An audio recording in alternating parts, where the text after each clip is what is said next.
கேட்க ஐயா. மாட்டேங்குது. சரிங்க ஐயா.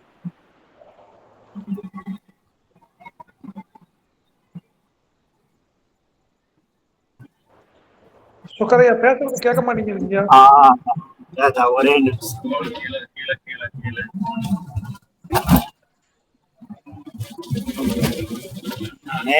ஒசூர்ல இருந்து வந்துட்டு இருக்கேன். ஒரே நிமிஷம் லைன்லயே இருக்கு.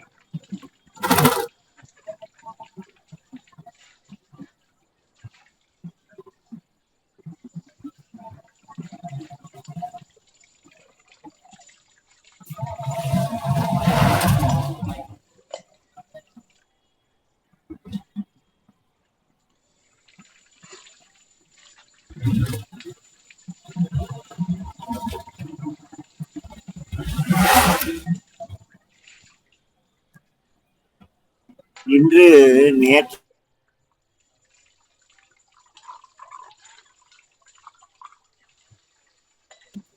நினைத்து இறைவனுடைய மனதில் மனமொழி மெய்களில் உண்மை இல்லாமல் வாழ்வியல் வாழ்க்கை ஒழுங்காக வாழாமல்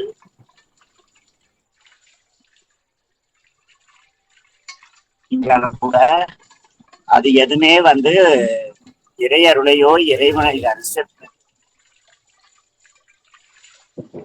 என்று பேசிய நம் குருநாதர், சரி நான் எல்லா ஆரம்பங்கள் எல்லாம் படிச்சிருக்கேன், அப்புறம் அந்த வழி நான் உணர்ந்து வாழ்றேன், நான் சித்திகளை பெற்றிருக்கின்றேன்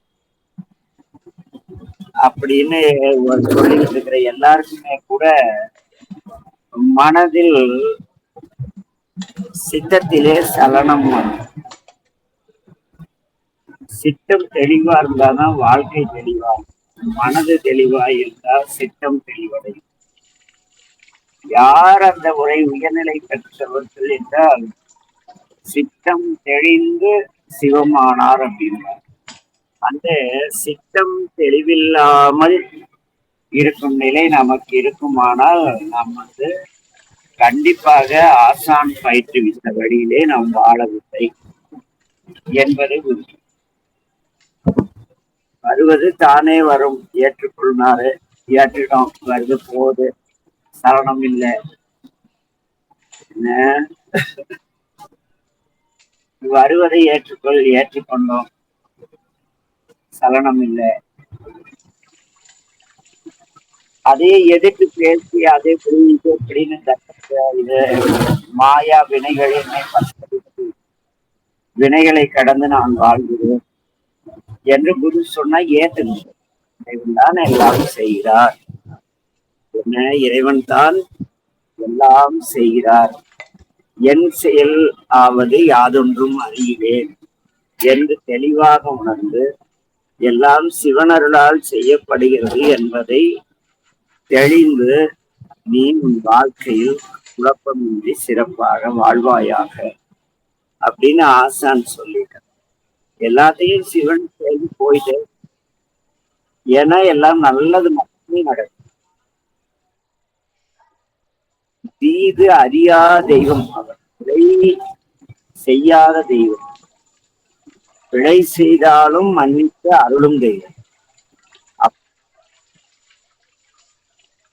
இறைவன் உனக்கு இருக்கிறான் என்று ஆசான் உணர்த்திய பிறகு நம்ம தொட்டதுக்கெல்லாம் போட்டு மனம் பிச்சுட்டு மூளையை பொழத்துக்கிட்டு ஐயோ என்ன இது அப்படின்னு எதனால இருக்கிறோம்னா அதுக்கு காரணம் குருவர்களால் குரு கூறியபடி நம் வாழ்க்கையை ஏற்றுக்கொள்வது அல்லது நம் குரு நமக்கு வாழ கற்றுத்தரவில்லை.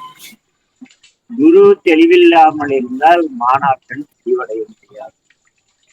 அதுபோல இங்கே நம் பெருமான் பேசுகிறோம், 1 கோடி ஆகமங்கள் எல்லாம் உணர்ந்தும்.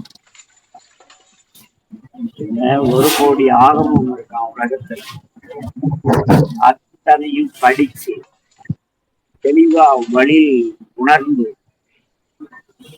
வாழ்ந்தாலும் பெருகிதவும் சித்தி எல்லாம் பெற்று பெரும் தவத்தியம் பாக்குறதுன்னா வழிபடுறது போனா ஒரு மண்ணை பிடிச்சி வச்சா கூட கடவுள் ஆகும். அவ்வளவு தவமுடையவராக இருந்தார். உங்களால் தொட்டால் ஒரு நோய் குணமடையும். முடவன் எழுந்திருப்பான்.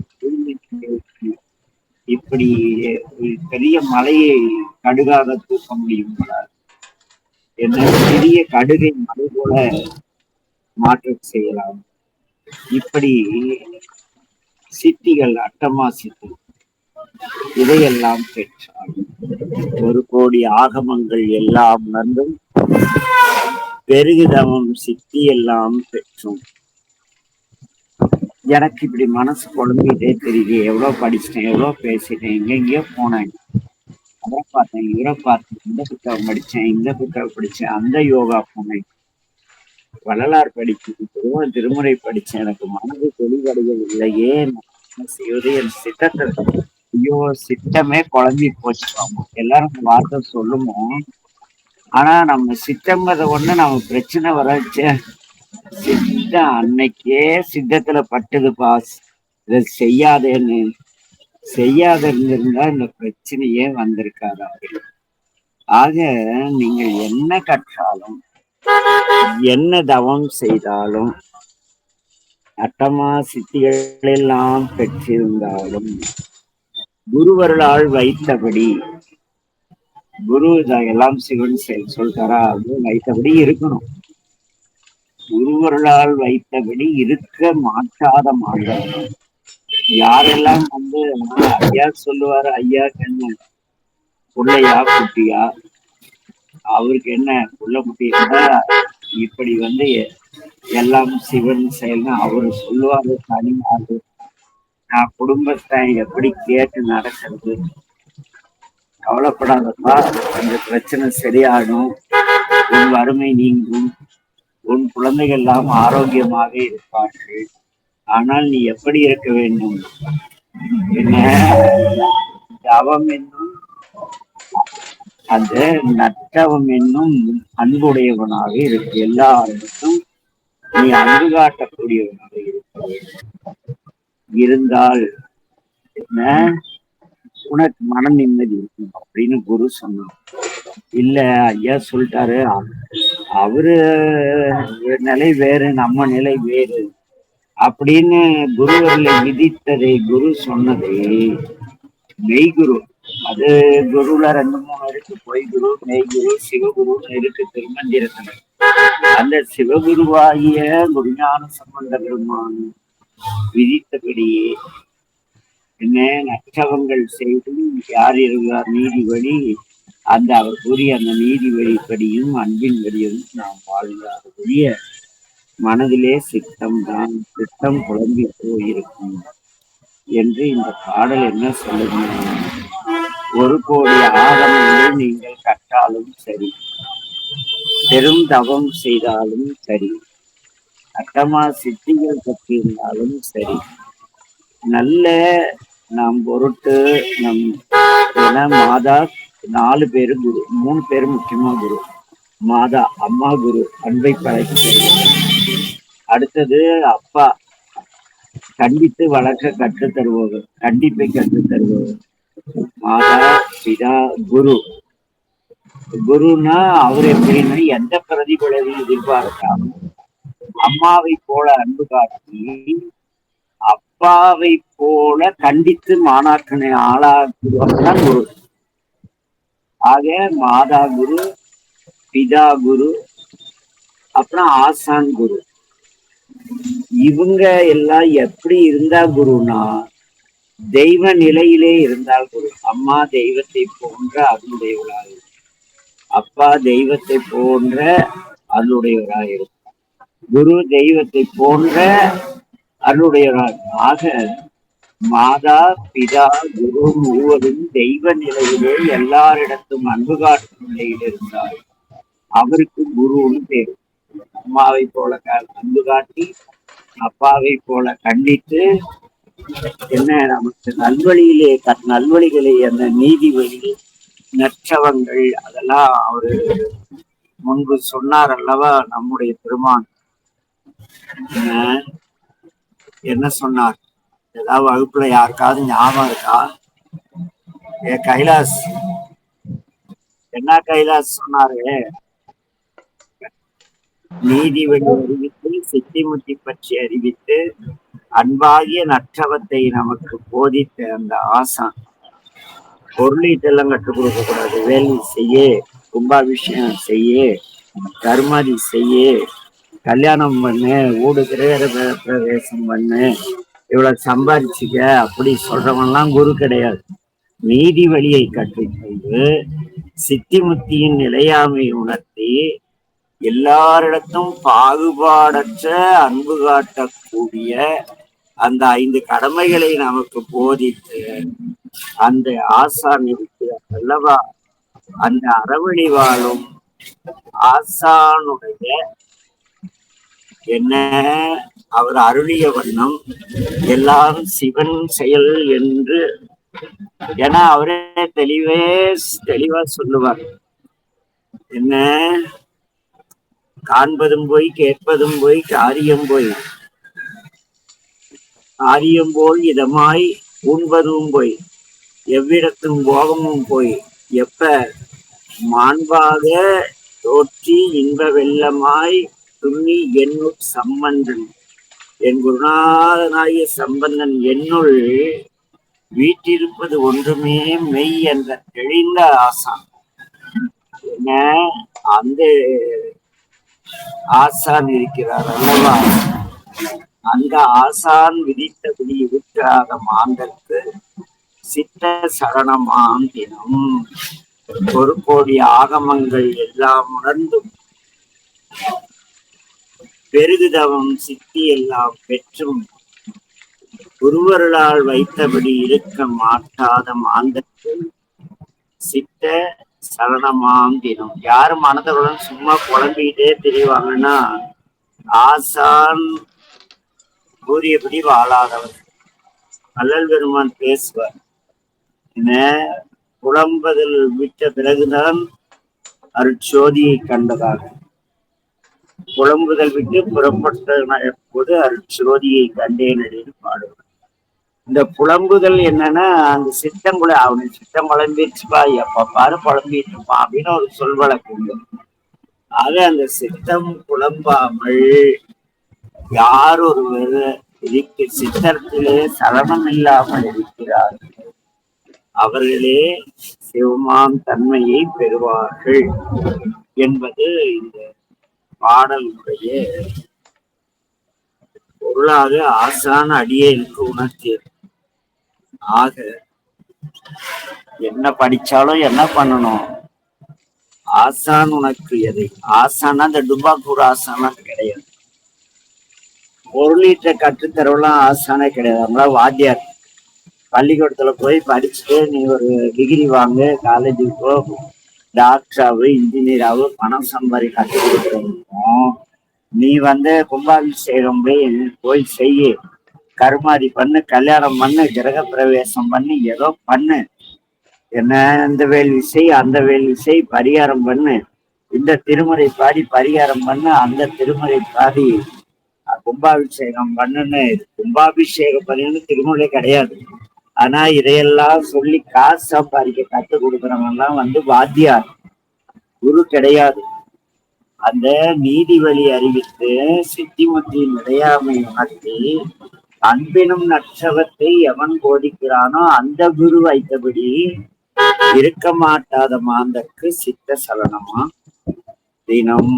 ஏன்னா மெய்குரு வாய்க்கவில்லை என்று ஞான சம்பந்தன் என்குள்மே உன்னுள் இருக்கிறான். அந்த ஞான சம்பந்தர் யாரு? ஞானத்துக்கு சம்பந்தமுடைய சிவபெருமான் இவை பொழுதும் எண்ணெஞ்சில் ஓங்காரமாய் நின்று இருக்கிறார் என்பதை தெளிவாக குரு உணர்த்த தான் உணர்ந்து எல்லாம் சிவம் செய்கிறது, நான் எதையும் செய்யவில்லை என்று தெளிவோடு இருந்தால் சித்த சரணம் வராது. குருவர்களால் வைத்தபடி இருக்க மாட்டாத மாந்தற்கு சித்த சரணமாகினோம்.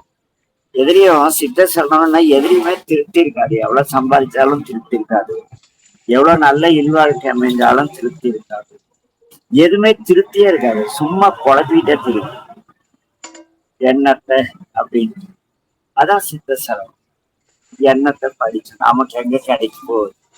நாம என்ன ஞான சம்பந்தரா நாவுக்கரசரா? இறைவன் அருள அவங்கதான் தெளிவா சொல்லிட்டாங்க, தேடி கண்டே உனக்குள்ள இருக்காரு அப்படின்ட்டு. இமைப்பொழுதும் படிக்கிறவன்லாம் என்ன மணிவாசர் எழுதுறாருன்னு அதுல இமைப்பொழுதும் முன்னெஞ்சில் நீங்க அதான் எழுதியிருக்காரு. என் நெஞ்சில் படிக்கிற எல்லாருக்குள்ளையும் சாமி உணர்த்தி இருக்காரு. ஆகிய உணர்த்திய பின் உணராமை மாணாக்கனின் பிழையை அன்றி ஆசானின் பிழை இல்லை என்பதை தெளிவாக உணர்ந்து என்ன பண்ணும்? வாழ்க்கையில சலனமற்று வாழ ஆசான் பயிற்றுவித்த வண்ணம் அறவழியில் வாழ வேண்டும். கைலாஸ், அவ்வளவுதான் கைலாஸ். அப்படிப்பட்ட வாழ்க்கையை நம் அனைவருக்கும் வாழ்க்கை எல்லாம் அல்ல என் தந்தை நேற்று மீனாசுரமான திருவருளை சிந்தித்து நிறைவு செய்கிறோம். நமச்சிவாய வாழ்க்கை. கைலாச நமச்சிவாய வாழ்க ஐயா. நமச்சிவாயம். நமச்சிவாய வாழ்க ஐயா.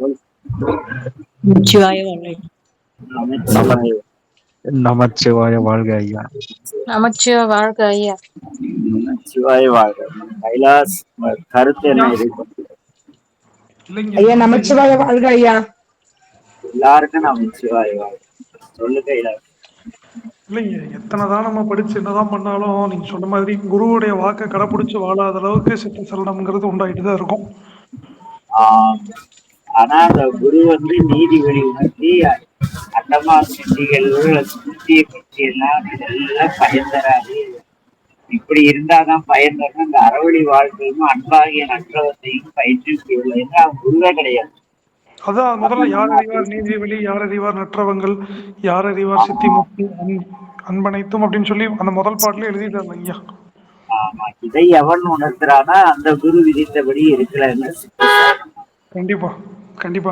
மற்றவங்களுக்கு எல்லாம் மனச்சலனமா இருக்கும். மத்தா ஐயோ இவ்வளவுதான் இருந்துச்சா அப்படி மனதான் சலனப்படும்.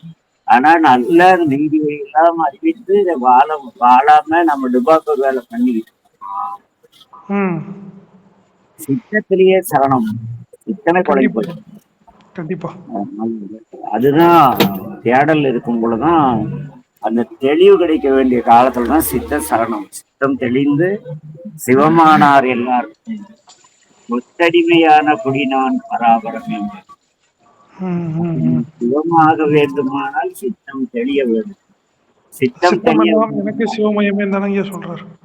ஆமா, சித்தம் தெளிய வேண்டுமானால் சித்தத்தில் சலனம் இருக்கக்கூடாது. சலனம் இருந்தா தெளிவடையாது இல்ல குலத்துல. கண்டிப்பா கண்டிப்பா.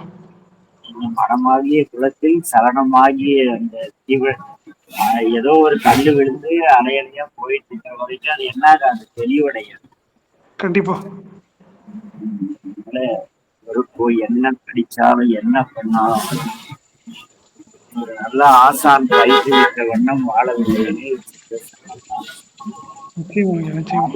இந்த மாதிரி நான் ஒரு நல்ல வாழ்க்கை மறுபடியும் தேடிட்டு இருந்திருந்தா எனக்கு எந்த கவலையுமே இல்லை. யார் வந்தாலும் வீட்டுக்கு வாங்கன்னு கூட்டிட்டு போகலாம். எங்க மாமா எங்க பாப்பா எல்லாருமே அவங்க கவனிச்சுக்குவாங்க. எங்க வாழ்க்கையை மாறி இருக்குங்கள. ஆசன் போய் கண்டவன்னா கூட்டியாந்து திருட்டு பையன் சைவத்தை விட்டு வாழ்வான், உருப்பட மாட்டான். இதெல்லாம் நீ அப்படி இருக்கும் இப்படி இருக்கும், நீ போ கல்யாணம் பண்ணிக்க, உனக்குன்னு ஒரு நல்ல வாரிசை உருவாக்கிக்க, அதுக்கு பயிற்சி. அது வாழையடி வாழையில் அந்த உயர்ந்த நிலையை அடையும் அப்படின்னு ஐயா சொன்னதை ஒரு நல்ல ஆசான்னு சொன்னதை பைகாட் பண்ணனால கைலாஸ் மேட்ரு வந்தா கூட என் வீட்டு கூட்டி போய் ஒரு நல்ல டீ வச்சு கூட யோகிதை இல்லைன்ற ஒரு சலனம் இருக்குல்ல கைலாஸ். அடியில வாங்க வேற உண்மைய ஒத்துக்கிட்டாதான் சொக்கர். ஆசான் சொன்னது சொக்கர் கடைபிடிச்சா கடைபிடிக்கல கஷ்டப்பட்டுட்டு இருக்கேன். இந்த பதிவு கேட்கிற கைலாசோ மற்றவங்களோ அப்படி வாழக்கூடாதுங்கிறதுக்காக சொன்ன. புரியுதா கைலாஸ்? அதான் இத்தனை பேருக்கு ஞான டீ போட்டு இருக்கீங்களா இங்க டெய்லியும்? அது என்ன பேசி என்ன பண்றது? சுப்பிரமணியா மாதிரி உரிமையா எங்க வீட்டுக்கு வாங்க, நம்ம வீட்டுல இட்லி சாப்பிடலாம் என்னால சொல்ல முடியாது கைலாஸ். ஐயா அதை ஐயா யாரும் உங்களுக்கு எதிர்பார்த்தும் அது தெரிஞ்சு சித்த உங்கள்கிட்ட ஆமா அது சித்த சரணம். சொக்கர் இல்ல இல்ல தேவையில்லைங்க. அதுக்கு காரணம் என்னன்னா ஆடுடைய சொன்ன மாதிரி இந்த ஒரு விஷயத்துல நான் போட்ட விட்டுட்டேன், மீதியெல்லாம் முடிச்சிட்டேன். இந்த ஒரு விஷயத்த ஆசான் விதித்தபடி இருக்குல்ல இல்ல, கண்டிப்பா கண்டிப்பாங்க. மத்த நேரம் மனசு தெளிவா இருக்கு. யாராவது வந்தா உபசரிக்க முடியும்னு ஒரு சலனம் வருதுல்ல சித்தத்துல. கண்டிப்பாங்க கண்டிப்பா. அதுக்கு உதாரணத்துக்கு சொன்னேன். ஆசான் நல்ல ஆசான், எதையுமே நம்ம கிட்ட எதிர்பார்க்காம நீதி வழி அறிவித்து என்ன செம்மை நலம் அறிவித்து சிவமாக்கி அவர் பேர் எனக்கு வர்றது என்னை ஆளாக்கி ஆடூர் ஐயாவுடைய ஒரு வார்த்தை கேட்காதனால சாகுமறை எனக்கு மனச்சலனம் தானே. கண்டிப்பாங்க கண்டிப்பா. திடீர்னு படுத்துட்டா ஐயோ படுத்துருங்க ஐயா சொல்றது கேட்டு அந்த சலனம் வந்துட்டே தானே கைலாசம் இருக்கும். கட்டாயமா கட்டாயமா. வாழ்வியல் உதாரணமா என்ன இங்க காட்டுறேன், மற்றபடி சொக்கருக்கு என்ன அவர் பாட்டுக்கு ஜாலியா தான் இப்ப கூட வசூல் போய் திரும்பிட்டு வந்துட்டு இருக்காருன்னு வச்சுக்க. இருந்தாலும் எதுக்கும் ஒரு வாழ்வியல் உதாரணம் காட்டணும் இல்ல. நிச்சயமாங்க நிச்சயமா. ஒரு தெளிவான ஆடுரைய சொல்லி நான் கேட்காத ஒரே விஷயம் 2வது கல்யாணம் பண்ணிக்கிறது தான். ஐயா நீங்க தெரிஞ்சு கேட்காம விட்டீங்களா தெரியாம கேட்காம போனீங்களா ஐயா? தெளிவா அறிவிக்க எனக்கு கூட யாரும் சப்போர்ட் இல்லை. இப்ப உங்களுக்கு இந்த வகுப்பு எடுக்கிற மாதிரி ஐயா சொன்னதை நான் உணர்ந்துக்குள்ள ஐயா இல்ல உலகத்துல. சரிங்க சரிங்க. அதனால அத வந்து அது அது ஏன் ஐயா இருந்தாரு, அதுக்கு பிறகு ஐயா 10 நாள் இருந்தாரு. இந்த பவானி தேவராஜா ஒரு குரூப்பை கூட்டி போயிட்டு அவனுக்கு எல்லாம் தீட்சை பண்ணி வைக்க சொன்னேன். ஓஹோ சரி சரிங்க. சைவ வித்துவாலும் கண்டதெல்லாம் விற்கும், இதெல்லாம் சைவத்துக்கு அன்பிட்டு தீட்சை பண்ணி வைக்க முடியாதுன்னாரு. சரிங்க சரிங்க சரி.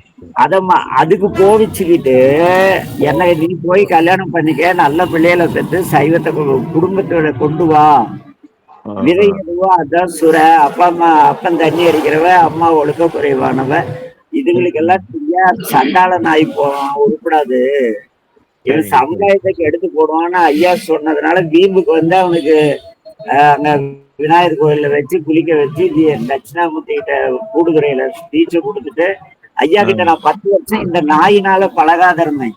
சரிங்க சரிங்க. அந்த தொடர்பு அப்படியே விடாத இருந்திருந்தா சரிங்க. ஆனா அப்பவும் ஐயா நான் எங்கேயாவது பார்க்கக்குள்ள சொல்லுவாரு, கோயில்ல அங்கீங்க பார்த்தா என்னடா கல்யாணம் பண்ணிட்டியா, கல்யாணம் பண்ணிக்கடா கண்ணு, உனக்கு வாழ்க்கை புரியல, நீ வேற மாதிரி இருக்க, சாமி என்ன இப்படி போதனை நிறுத்திட்டாருன்னா நீ கற்பனையில இருக்க, இது கற்பனை கிடையாது, இது நிஜம் வாழ்க்கை. நான் உன்னை அப்பா ஏதோ நீ ஞானத்துக்கு பிள்ளைன்னு சொல்லியிருக்கேன், அப்பா சொன்னா நீ கேட்கணுமா இல்லையா அப்படின்னா அன்பா சொன்னாரு. நம்மளைதான் வித்தி கேட்டு போய் நம்மளே கடவுள் நினைச்சு இந்த ஒரு சின்ன சலனத்தை நீங்க இந்த சின்ன ஏற்பட்டது சின்ன சலனத்தை உங்களால பயங்கரம் உணர்றீங்க. ஆனா அதை வந்து எப்படி நம்ம மாத்தியா எங்களுக்கு நீங்க உபதேசம் பண்றதுனால நீங்க சந்தோஷப்பட்டு ஒரு நல்ல குருவரால் வைத்தபடி இருக்கலன்னா என்னதான் 1 கோடி ஆகமங்கள் எது வச்சாலும் சொக்கர் பேசுவாருங்கய்யா. கரெக்டுங்க. அதாவது நீங்க சொல்றது உண்மைதான். அதாவது ஒரு குரு ஒரு தடவை நமக்கு வந்துட்டாருன்னா பல பிரிவுகளிலும் அவர் தான் நமக்கு குருவா வருவார்னு சொல்றாங்க. அது உண்மைங்களா ஐயா? அதெல்லாம் தெரியாது. இப்பவே குரு சொன்னதை கேட்டு வந்தா அடுத்த பிறவி குருவுக்கும் வராது, சீடனுக்கு வராது. சரிங்க சரிங்க சரிங்க. அப்ப ஐயா வந்து அந்த நீதி வழி அறிவித்து நம்ம படிச்ச நீதி வழி அறிவித்து சும்மா எலுமிச்சம்பழத்தை நீ வாழ்க்கை நல்லா இருக்குன்னா ஆகுமா என்ன? ராஜ கேட்டு பாருங்க எவ்வளவு வித்தேன்னு பெங்களூர்ல அத்தனை சித்திகளையும் பெற்றும் என்ன நல்ல தவம் செய்து இத்தனை கோயில் 114வது கோயில் திருப்பணி செஞ்சுட்டு இருக்கேன் ஊர் மக்களை வச்சு யாருக்கும் பிச்சை எடுக்காம. இத்தனை தவம் செய்தாலும் கூட மனசுல நீங்களாம் வந்தா வாங்கன்னு மனக்குளிர வீட்டுக்கு ஓட்டி போக முடியலன்னு ஒரு சலனம் வருதா இல்லையா? சொல்லும் போது உங்களுக்கு அந்த மனசுல விழுந்துருது, என்னடா வந்தா என்ன பண்ண முடியாது. ஏன்னா வீட்டுல எல்லாரையும் எங்க வீட்டுக்கு வந்து எங்க அப்பா அம்மா அன்பில் கலக்காத அடியார் பெருமக்களே தமிழகம் முழுக்க கிடையாது. சரிங்க சரிங்க சரி.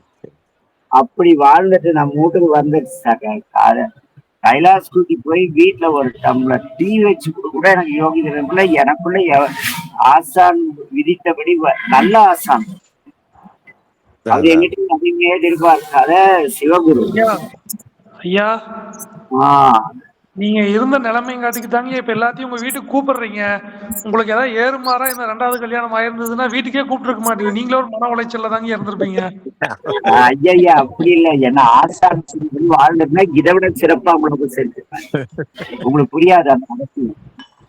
நான் எனக்கு இறைவன் கொடுத்த முதல் ஒரு 3 மாச வாழ்க்கையிலேயே நான் 1000 ரூபாய் எடுத்து ஜோல போனா அவர் சம்பளத்திலிருந்து 2000 ரூபாய் எடுத்து வாங்க இதை கொண்டு போய் இன்னும் செழிப்பா செய்யுங்கன்னு கொடுத்தேன் எங்க வீட்டுக்காரி. முதல்ல அப்படி ஆசான மதுரையாதின்னு சொன்னதே நடக்கல. ஆடுரைய சொன்னது சேர்ந்து நடந்திருந்தா சாமி அப்படியெல்லாம் ஐயா என் ஆசான அவ்வளவு கேவலமானவர்ல ஒரு ராட்சசி கட்டி வைக்க என் குருநாதரும் எனக்கு அப்படி மோசமான ஒரு ராட்சசி கூட வாழ்ற வாழ்க்கை கொடுக்க மாட்டார். ஏன் கொடுக்க மாட்டார்னா தெளிவா ஆசான் சொன்னபடி இத்தனை ஆண்டுகளா வாழ்ந்துட்டு இருக்கேன் இன்னைக்கு வரைக்கும். குருவர்கள் ஐயா சொல்லி மீறின ஒன்னே ஒண்ணு இதே ஒண்ணுதான். ஒரு வார்த்தையை மீறினதுக்கே எனக்கு இவ்வளவு இத்தனை வருஷம் ஆயிடுச்சு சலனம் இருக்கு. நான் கைலாஸ் ஆசான் பைத்தியத்தை ஒன்ன கூட ஏத்துக்காத ஒரு நிலையை நினைச்சு பாருங்க. நிச்சயமாங்க, நிச்சயமா 100% உண்மைங்க நீங்க சொல்றது. உதாரணத்துக்கு சொல்றேன், அதை பத்தி எல்லாம் நமக்கு கவலை கிடையாது. பெயரடி மாற்ற பெயர் வினம்னு பேர் வைக்காத முன்னையே எங்க அப்பா அம்மாச்சு பேரை மாத்தி சொக்கர் கிளம்பிட்டாராங்கன்னு சொல்லுவாங்க தவிர சொக்கர் செத்து போயிட்டாருன்னு யாரும் சொல்ல மாட்டாங்க. அப்படி வாழ வச்சிட்டு இருக்காரு பெருமான். எதுக்குன்னா இந்த பாடலுக்கு ஒரு ஏன்னா நல்ல ஆசானை பெற்ற ஒருத்தங்க தான் அந்த அனுபவத்தை பகிர முடியும். பொருளீட்டை கற்றுக் கொடுக்கும் ஆசான்களால் இதை உணர முடியாதுமா, சொல்ல முடியாது. ஏன்னா ஆசான் பொருளீட்டை கற்றுக் கொடுத்தா இவன் பொருளை கேட்டு இதான் வாழ்க்கைன்னு கண்டதை காட்சி கொண்டதை கோலம்னு வாழ்றாங்க. அடியனுடைய வாழ்க்கை அப்படி இல்லைல்ல. அதுதான் சொல்றேன், அந்த 1 கோடி ஆகமங்கள் எல்லாம் உணர்ந்து ஐயா அத்தனை உணர்த்தினார்ல, இல்லைன்னா இவ்வளவு வாய் அடிக்க முடியுமா? அப்புறம் அந்த பெருவிதவம் சித்தி எல்லாம் பெற்றோம். ஒரு எலுமிச்சம்பழத்துல புற்றுநோய் எல்லாம் அங்க போய்க்கலாமா? அதில் ஒரே ஒரு எலுமிச்சம்பழம் புற்றுநோய் எல்லாம் குணமாயிருக்கு. ரத்த புற்றுநோய் அவரு தினம் 10,000 கோழி கறிக்கடைக்கு அனுப்பிச்சிட்டு இருக்காரு நாமக்கல்ல இருந்து. எப்படி சாத்தியம்? ஆக அதையெல்லாம் இறைவன் அடியனுக்கு அருளினாருக்கு. அவனுக்கு தெரியுமே நம்ம புன்னிமை கேண்டீன் கோயில்குள்ள போனதுக்கும் இப்போதுக்கும் இவ்வளோ இறையாற்றல் பெருகிருக்குன்னா ஏதோ ஒரு வித்தை பண்ணியிருக்கோம் இல்ல. ஆக பெருவிதவும் சித்தி எல்லாம் பெற்றும் கூட என்ன பண்ணிட்டேன், ஒருவரால் வைத்தபடி ஒரே ஒரு விஷயத்துல போட்ட விட்டு. புரியுதா? அப்ப இன்னமும் சித்த சலனம் இருக்குல்ல. என்னை தேடி யார் வந்தாலும் வீட்டு கூட்டி போக முடியல, சோறு போட முடியல, அப்படி கவலை இருக்கத்தானே செய்யும் கைலாஸ். அப்படி இருந்தா தானே நான் ஒரு நல்ல செய்யும். கண்டிப்பா கண்டிப்பாங்க. அதனால நீங்களாவது யாராவது சொன்னா கேட்டு கரெக்டா வாழ்க்கை. கைலாஸ்க்காக தான் இது. கைலாஸ்க்காக தான். எல்லாரும் தெரிஞ்சுக்க வேண்டிய விஷயம் தாங்க. எல்லாரும் தெரிஞ்சு அதனால அதாவது எல்லாருக்கும் பரிமாறினது கைலாஸ் பரிமாறினது எல்லாத்துக்கும் ஆகுது. ஏன்னா கைலாஸ் அவருக்கு கிடைச்ச இந்த ஞானச்சோறு எல்லாருக்கும் கிடைக்கணும்னு நினைச்சாப்ல. ஐயா சண்முகம் ஐயாவும் இதே தாங்க சொல்லுவார் என்கிட்ட. நான் துறவரம் போறேன்னு முதல்ல சொல்லும் போதுங்கய்யா, அவரு பழனியில சாது சாமிகளுடைய சீடர் மடத்துல அவர் நடந்த நிகழ்வு ஒண்ணு சொன்னாரு. அங்க இருக்கிற துறவி அங்க சமையல் செய்யற அம்மாட்ட தப்பா நடந்து பாருங்களாமா. அதனால நான் பார்த்த வரைக்கும் இதுதான் கைலாச துறவிகளோட உண்மையான நிலைமையா இப்போதைக்கு இருந்துட்டு இருக்கு. நீ போய் எந்த ஞானத்தையும் யார்கிட்டயும் அடைய முடியாது. மரத்துக்கு போனா நல்லா சோறு கிடைக்கணும் போனானா அன்னைக்கு மரத்துல போய் சோறு திங்க போனா அப்படிதாங்க என்ன வரும். ஞானத்துக்கு போனா வேற கிடைக்கும். அதுதாங்கய்யா. முதல்லயே ஐயா சொன்னாருங்கய்யா, ம். அதனால எதையும் தேடி போகாத, நீ இன்னும் வேலை உண்டுன்னு சரி வர செஞ்சுட்டு வா அப்படின்னு சண்முகமையா சொல்லிட்டே இருப்பாருங்கய்யா. அவர் 86 வயசு, அவர் கடைசியா சாகும்போது கூட வேலை செஞ்சுட்டு தாங்கய்யா போனாரு. இந்த 2 ம். வாரத்துக்கு முன்னாடி கூட கருவாடு வியாபாரம் பண்ணி வச்சுட்டு அந்த காசுல தான் ஆஸ்பத்திரிக்கே போயிட்டு வந்தாருங்கய்யா. அதுதான்மா, அதான் செய்வோம். மத்தவங்க உழைப்புல வந்து வாழல அவரு. சின்ன வீடு தாங்க, நீ பாத்தீங்களா நீங்க? ஆமா ஆமா. அவங்க பசங்க பிள்ளைங்க ₹1 கூட எதுவும் வாங்க மாட்டாரு. அவர்னால முடிஞ்சது தான் கடைசி வரைக்கும் அந்த அம்மாக்கு அவர்னால முடிஞ்ச காசு தாங்கய்யா கொடுத்தாரு. ம். அதான் செய்வோம். ஐயா ஒரு சின்ன சந்தேகம் ஐயா. சொல்லுங்கய்யா. இந்த மாசி மகத்தன்னைக்கு தான் வந்து சிவனுக்கு வந்து சுப்பிரமணியர் வந்து அந்த இது போதிச்சாருங்கிறாங்க, அது உண்மைங்களாயா? எது? அப்பாவுக்கு பாடம் நடத்துறாரு இல்லைங்க சாமி மலையில, மாசி மகத்தன்னைக்குன்னு சொல்றேன். ஆமா, அதனாலதான் அது சிறப்பா கொண்டாடப்படுது. அதுதான் கேட்டேன், அதுதான் கேட்டேன். சரிங்க சரிங்க ஐயா. நீங்க சலனத்தையெல்லாம் மறந்துருங்க, எங்க கூட நீங்க பழைய எங்களுக்கு இல்ல இல்ல இல்ல, இங்க உதாரணத்துக்கு சொன்னேன். சந்தோஷம் சந்தோஷம். நம்மளுக்கு நாங்களும் இருக்கிறோம். நாங்க வரோம், உங்களுக்கு வேணுங்கிறது செஞ்சுட்டு வரோம். வரலாம் உங்களுக்கு பார்க்கும்போது நாங்க கூட்டிட்டு போய் உங்களுக்கு வேணுங்கிறது செய்யறோம். நீங்க கவலைப்படுறீங்க அதை பத்தி? அது இல்ல இல்ல, அது இல்ல. சரி. எனக்கு ஏதாவதுன்னா என் முகநூல்ல போட்டா உமர் எத்தியோப்பியால இருந்து வந்து எனக்காக மொட்டை அடிச்சு எல்லாம் பண்ணிட்டு அப்புறம் தான் ஊருக்கு போவேன்னு சொல்லியிருக்கான். சரி சரி சரி. ஆனா அதுக்கும் ஒரு பையனை வச்சிருக்காரு. என்னுடைய ஆடுரியாக்கு மாதிரி என்னுடைய ஞானத்துக்கெல்லாம் ஒரு பிள்ளை ஒண்ணு இருக்கு. சரிங்க சரிங்க. அப்புறம் உங்களுக்கு நீங்க சின்ன வயசு தானேயா, நீங்க இன்னும் எவ்வளவு சொல்லி கொடுக்க நமக்கு என்ன வயசு ஆகி போச்சு. இன்னைக்கெல்லாம் பாத்தீங்களா, அன்னைக்கு நீங்க பார்த்ததை விட 20 வயசு கம்மியா இருக்கு. அப்புறம் அப்புறம் நாங்க நிறைய உங்ககிட்ட கேட்க வேண்டி இருக்குது, அதனால கவலைப்படாது. ஆமா, நானும் கூட ஏதாவது ஏமாந்தா ஒரு கல்யாணம் பண்ற கண்டிஷன் இருக்கு. ஐயோ சிவ சித்தம் அது வேணாலும் நடக்கட்டுமே, வேண்டாங்கிறீங்க. போதும் போதும்.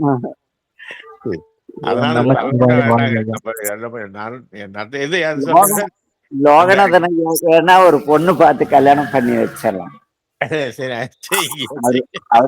அவருக்கு கவர்மெண்ட் பென்ஷன் வருது. அவரு காலத்துக்கு பிறகு பென்ஷன் காசு ஒரு அம்மாவுக்கு ஆகும்ல, அதுக்காக. சரிங்க, நன்றிங்க. ஐயா நமச்சிவாய வாழ்க. ஐயா ராஜு நமச்சிவாய வாழ்க. ஐயா சுப்பிரமணிய ஐயா. ஐயா சுப்பிரமணிய ஐயா, ஒரு விண்ணப்பம் உங்களுக்கு. நீங்க ஐயாக்கு, சொக்கர் ஐயாக்கு என்னுடைய ஆசை என்னன்னா, குடமுழுக்கு செய்யணும்ட்டு. அது நீங்க தான் பின்ன நிறுத்தி செய்யணும். அது செலவு ஏதோ நம்ம எல்லாரும் சேர்ந்து செய்யலாம். மீண்டும் நாளை சந்திப்போம். நமச்சிவாய வாழ்க. ஐயா ஐயா ஐயா சந்திரமௌலி கேட்டார் ஐயா, உங்களதான் டெய்லி கேக்குற. அப்படியே யாரு? சாரதி கடகரான். அவரு இன்னைக்கு பாடம் எடுத்தது உண்மையிலே அவரது தான் பாடமே ஐயா. நாளைக்கு இதை போட்டு காட்டுறேன். அவர் ரொம்ப, நான் இது எவ்வளவு சொன்னாலும் அவரு கேட்க மாட்டேன்றாரு. திடீர்னு அப்பப்போ சும்மா சுத்தி வச்சிருக்கோம் சேஃப்டிக்கு. அதான் இன்னைக்கு சொன்னது அவருக்கு தான் பாடமே. இன்னைக்கு நாளைக்கு போட்டு காட்டுங்க. நாளைக்கு அவருக்கு கேட்க வைக்கணும் ஐயா. அவர் அதே தான் பண்றாரு. இவர் சொல்றது அப்படி அப்படி சும்மா இதுதான் பண்ற. அப்படி நாளைக்கு அது காட்டணும். நான் இன்னைக்கு சொன்னேன், நானு இது இப்படிதான் அப்படின்னு சொன்னதுக்கு அவர் அப்ப கூட ஏத்துக்கல. நாளைக்கு இது காட்டணும். சரிங்கய்யா, ரொம்ப அருமை, ரொம்ப சிறப்பு. எல்லாம் நல்லா இருங்க, கடவுள் அருளால. சரிங்கய்யா, உங்க ஆசீர்வாதமும் வேணும் ஐயா. எல்லாம் நல்லா இருங்க. நமச்சிவாய. இன்னும் கொஞ்ச நேரம் தான் இவனை உடம்புக்கு பண்ணிடுவான். அது கண்டிப்பா இறைவன்கிட்ட முறையிட்ட இருக்கிறேன். நமச்சிவாய வாழ்க. சரிங்கய்யா சரிங்கய்யா. நமச்சிவாய வாழ்க.